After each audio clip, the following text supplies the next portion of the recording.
New ഇയറിന് എന്താ ചെയ്യുന്ന ആലോചിക്കുമ്പോഴാണ് എൻ്റെ അമ്മാവൻ്റെ പടി മകനെ മടങ്ങി വരും എന്ന് പറഞ്ഞ പോലെ ന്യൂ ഇയർ നമുക്ക് വീട്ടിൽ അടിച്ചു വിളിക്കുകയാണ്.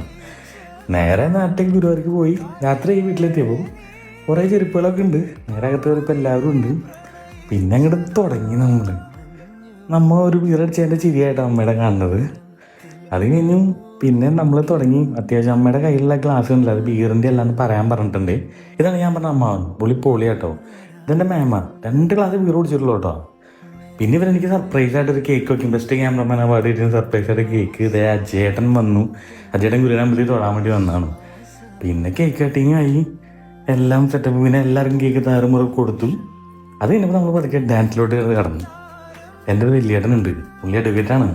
പുള്ളി ഇത് തുടങ്ങി ഡാൻസ്. ആദ്യം 2 പിള്ളേർ വന്നുള്ളത് ആരും മൈൻഡില്ല. പിന്നെ ഫുള്ള് ഡാൻസ് ബഹളം.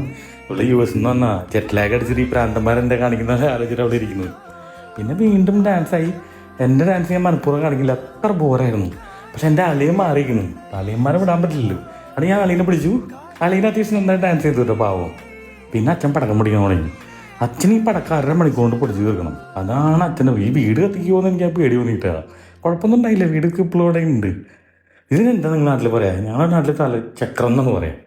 അവസാനം ഞങ്ങൾ ലാസ്റ്റ് ഒരു നാളോട് പൊട്ടിച്ച് നമ്മളെല്ലാവരും ഹാപ്പി ന്യൂ ഇയർ പറഞ്ഞ് അങ്ങോട്ട് പിരിഞ്ഞു.